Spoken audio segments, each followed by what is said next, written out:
अस्सलाम वालेकुम। खुदा के बेशुमार नेमत और रहमतों का शुक्र अदा करते हुए आज की वीडियो में मैं बात करूँगी वर्चुअल ऑटिज़म में और क्लासिक ऑटिज़म में क्या डिफ़रेंस है। ठीक है, क्लासिक ऑटिज़म जो है आप इसको इस तरह देख सकते हैं। क्लासिक ऑटिज़म बाय बर्थ हो सकता है, मतलब बर्थ जब बच्चे की हुई थी तो उसको ऑलरेडी ऑटिज़म था। ठीक है, और जो वर्चुअल ऑटिज़म होता है ये बाय बर्थ बच्चा नॉर्मल था, लेकिन वक्त के साथ साथ बिफोर 2 इयर्स उसने बहुत ज़्यादा स्क्रीनिंग देखी या टेलीविज़न देखा या मोबाइल का इंटेक उसके पास ज़्यादा था या किसी भी तरह की इस तरह का गैजेट उसके पास था जिसको उसने बहुत ज़्यादा देखा। मतलब अगर आप कह लें कि 24 घंटों में से 6 घंटे या 8 घंटे वो एक ही चीज़ को देख ही जा रहा है, या उसमें आप कार्टून्स लगा लें या कुछ भी इस तरह का, तो वो उसने इर्द गिर्द के इन्वायरमेंट से उस तरीके से लर्न नहीं किया जिस तरीके से उसको लर्न करना चाहिए था।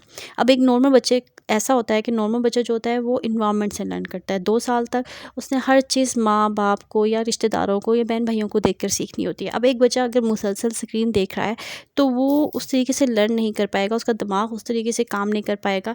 एक ही स्क्रीन को बार बार देखने की वजह से उसमें बहुत ज़्यादा इश्यूज़ आ सकते हैं। उसमें ऑटिज़म इस तरह आता है कि आप कह सकते हैं कि उसमें ऑटिज़म के सिम्टम आ जाते हैं, जैसे कि रिपीटेटिव बिहेवियर, आई कांटेक्ट का ना देना या छोटी छोटी चीज़ों पे इरिटेट होना, या स्पीच ना आना, उस पर नॉन वर्बल होना या डिले होना, चलने में डिले हो गया, या फिर इस तरीके से हो सकता है कि वो एक ही चीज़ को बार बार कर रहा है। हर बच्चे का ऑटिज़म डिफरेंट होता है क्योंकि दिमाग डिफरेंट तरीके से काम करता है। आप इसको इस तरीके से देख सकते हैं कि किसी भी तरह के इलेक्ट्रिसिटी का कोई बोर्ड है और उसमें मुख्तलिफ़ किस्म की तारें घुसी हुई हैं, और अगर वो तारें आपस में एक दूसरे के साथ मिल जाएँ, मैच हो जाएँ या मिस मैच हो जाएँ, तो वो उस तरीके से बिजली को फ़राहम नहीं कर सकेंगी। तो जो भी चीज़ है, फॉर एग्ज़ाम्पल टेलीविज़न ही है, तो वो उस तरीके से काम नहीं करेगा या ओपन नहीं होगा, चलेगा नहीं।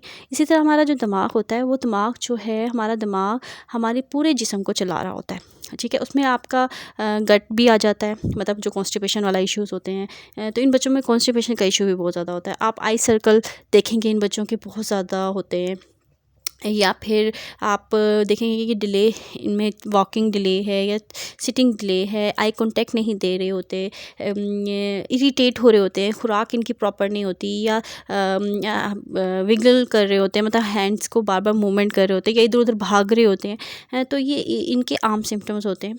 और अगर हम क्लासिक ऑटिज़म की बात करें तो क्लासिक ऑटिज़म इससे बहुत ज़्यादा सीवियर होता है। क्लासिक ऑटिज़म का ठीक होना, मतलब उसमें भी मेहनत की जाए तो वो 100 में से 60% रिकवर हो सकते हैं। तो ये जो होते हैं बच्चे 100 में से 80 to 90% रिकवर हो सकते हैं, मैनेजेबल हो सकते हैं। रिकवर 100% शायद नहीं, लेकिन वही बात है कि खुदा पे यकीन होना चाहिए।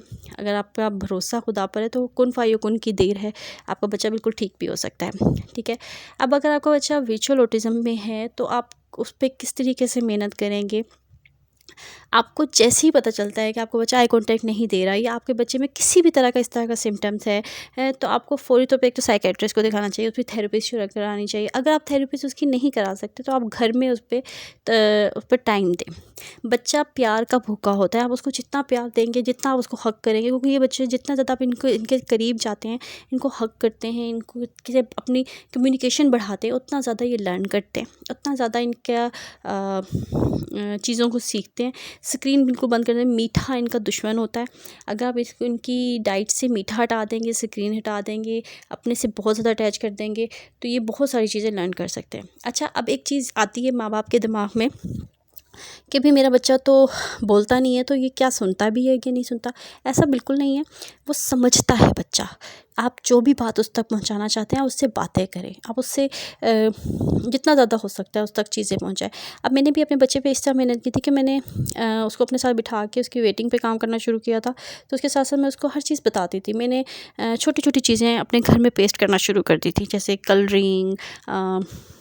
कलरिंग हो गई, एनिमल्स हो गए, स्टिकर्स, ये सब दराज में मिल जाता है इजीली। अगर आप कहेंगे तो मैं इस पर भी वीडियो बना दूँगी।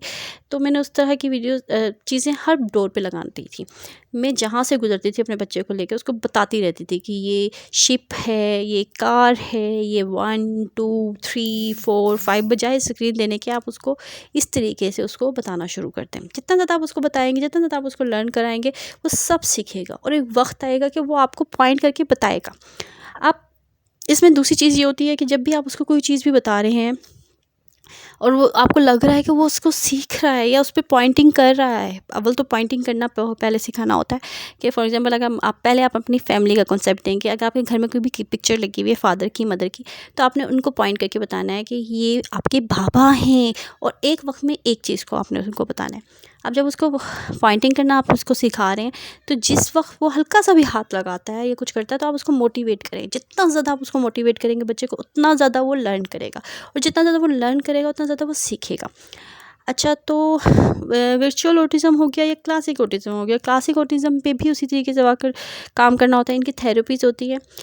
थेरेपीज़ भी मैं डिटेल में बताऊंगी कौन कौन सी थेरेपी है और किस किस तरीके से हम अपने बच्चे को घर में भी दे सकते हैं, या कौन सी थेरेपी हमें दिलवानी ज़रूरी होती है, वो भी मैं इस पर भी डिटेल में वीडियो बनाऊँगी। वीडियो बहुत लंबी हो जाती है, इसलिए एक वीडियो में मैं सब चीज़ें कवर नहीं कर सकती, तो मैं डेली बेसिस पे कोशिश करूँगी कि मैं वीडियो डालूँ। आप ज़रूर वॉच कीजिएगा। जितना आप मेरे चैनल को लाइक शेयर और सब्सक्राइब करना मत भूलिएगा, ताकि आपको मेरी लेटेस्ट अपडेट मिलती रहे।